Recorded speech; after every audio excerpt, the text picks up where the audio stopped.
Hello guys, welcome to my channel. Today we are going to see how to import or transfer Mozilla Firefox data like history, password and other information into the Microsoft Edge web browser. I show you guys how to do that. First open up Microsoft Edge and now click on this three dot icon and select settings.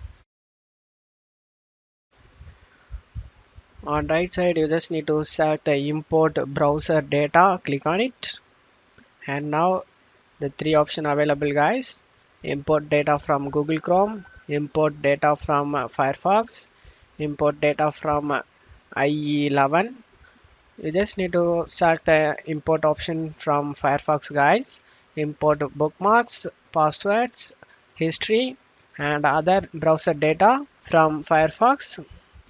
Click on import and you just need to select it by your preferences guys. You just need to check mark it by your preferences and select import,